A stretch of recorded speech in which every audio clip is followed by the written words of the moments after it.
Jason Belmonte's got his own history on his mind. A.J. Johnson stands in between. That semifinal match is coming up next live at the Masters.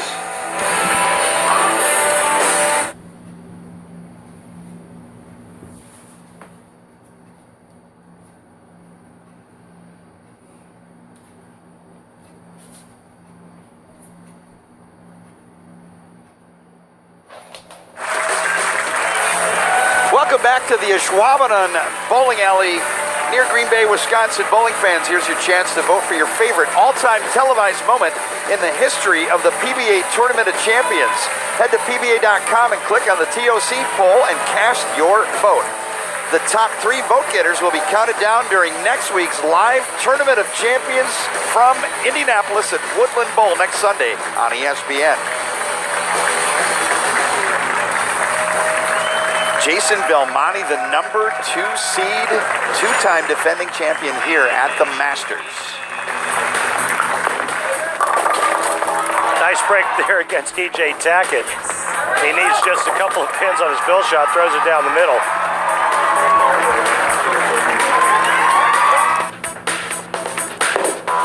Tournament of Champions. Well, he bowled a great game, and Wes Malott had him, let him off the hook. Belmo goes back-to-back in the majors to earn his back-to-back Geico Krishenko PBA Player of the Year award. Marshall Kent winning the Harry Golden PBA Rookie of the Year honors. Brett Spangler, the Steve Nagy Sportsmanship Award. Missy Parkin winning the Tony Reyes Community Service Award, our award winners for last season. And there's your 2-time PBA Player of the Year. Well, they got the Steve Nagy Award right. That Brett Spangler is a really nice kid. I like him. On and off the lanes, Spangler, one of the favorites out here on tour. Weber made it to the semifinal. He's on a mission. Opening shot, higher seed Belmonte. Forces Weber to begin. And a 4-pin. And it's interesting because during the break, Weber's allowed to practice on the alternate lane right next to the TV pair. And before both of his matches, he was actually staying warm, throwing a urethane ball. I'm thinking, I wonder if Pete's going to make the switch to that. Nope, stays with what he's been using. Weber covers up the single pin, still having some footing issues.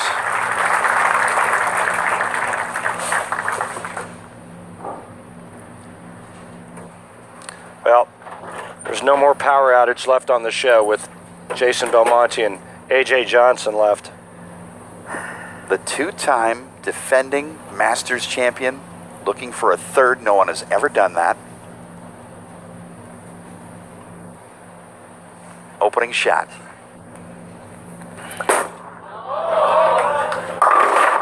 And a matching 4-pin for Belmonte.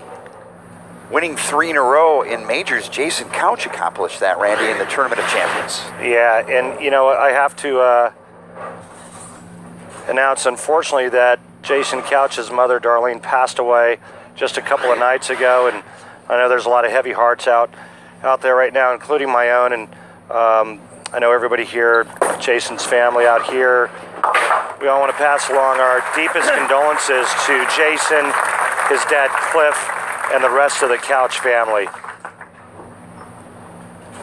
And I will add my thoughts as well. And now, let's head down to Laneside with Kimberly. Thanks, guys. Mike, why do you think it was that you weren't able to double until the 10th? Transition. Bowling only a 1-game match and only getting limited shots of practice, the lanes are going to transition quite rapidly as opposed to as they do in the qualifying or the match play. And, going from the practice and waiting a game and then coming and getting a few shots, you have to make your decisions on the fly. And I just didn't make my decision with confidence to put the strikes together until towards the end of the game. Well, how are these lanes transitioning? Well, rapidly. With the lights and the heat, it's really warm on the set. They transition considerably faster than they did during the week. So, like I said, you got to make your decisions on the fly and do it with confidence. And I just didn't do it with confidence in the beginning of the game until the end. And I gave Pete too much, leeway to run him down. Thank you so much for your time. Guys, back to you in the booth. Belmonte crossing over for a strike. And you can see just how much deeper Belmonte's playing than Weber. And Pete, probably a good 15 boards right of Belmonte. And Belmonte, he said it Told us last night he was going to go to his A game. He was going to move way in.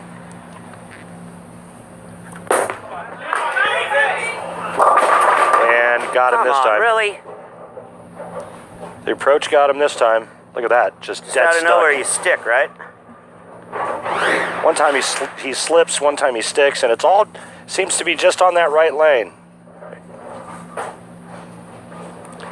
It's got to be the heat from the lighting and the humidity in the building. The players have not had to deal with that throughout the entire week. Come on. Really? I think now Pete's trailing for the first time in any match No problems, and then all today. of a sudden just out of nowhere stick. Career majors leaders on the PBA Tour, the great Earl Anthony with 10, tied with Weber. Mike Albee with 8, including 3 of these Masters. Walter Ray Williams Jr., 8 majors and 2 of these Masters. Weber now trailing for the first time today, 3rd frame.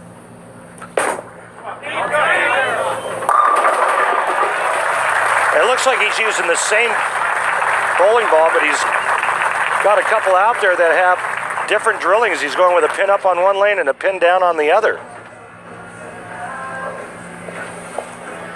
Belmonte called his shot. He said Weber would get here and I will beat him. And he has not done so yet. Here's Belmonte, the number 2 seed, and his roll through match play, defeating Chris Kelso, Major Mika Kovuniemi, Hall of Famer Tom Baker, Anthony Lavery Spar, and then he lost in the winner's bracket championship match to A.J. Johnson. Mixing strike. Takes advantage of that crossover.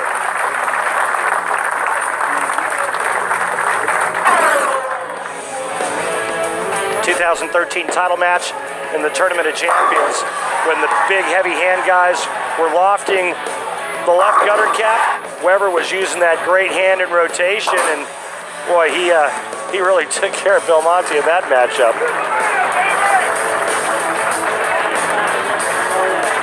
Weber says, hey, if that's what Belmonte wants to think, I'm 2-0 in TV against him. He hasn't anything to say until he beats me.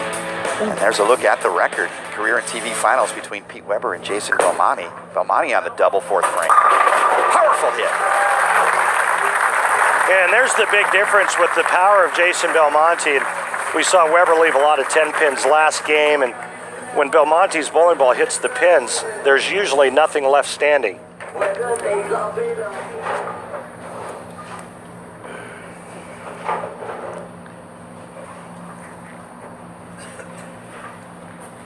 Important shot for Weber back on the lane. He left the 2-8-10 on 4th frame. Needs a double. And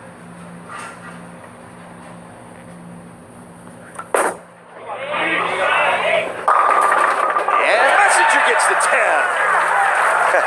And out come the guns. 2 tickets to the gun show. That was a big hit because if he doesn't strike on that ball, he fails to double.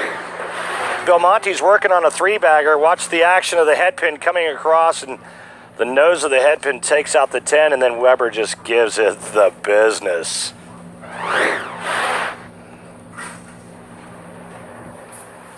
Probably heard us talking about Belmonte's power. He says, hey, Belmonte, I got your power right here. Now he's looking to throw another strike here and cut this deficit to 14.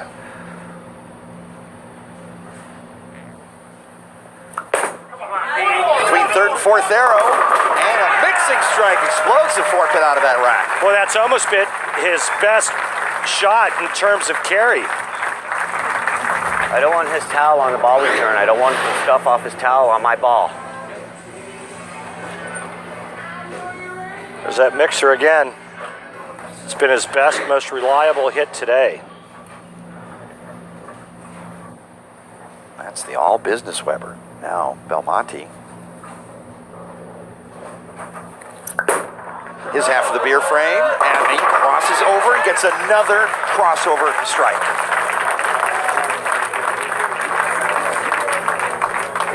What I'm going to lose to Brooklyn's. Well, you heard Pete say it himself. Belmonte's got a 4-bagger, 2 of those Brooklyns on either end. Watch this.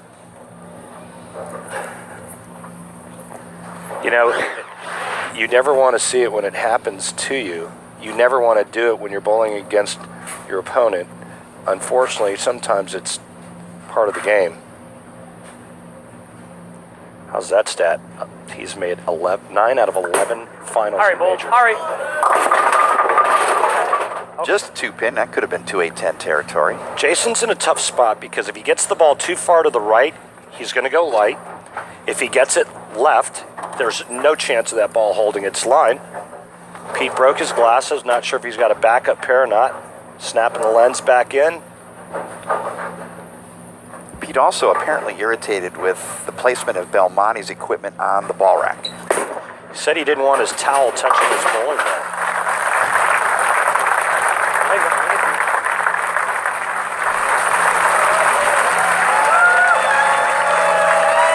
We've got some action going here in match number 3. When we come back, I'm going to tell you why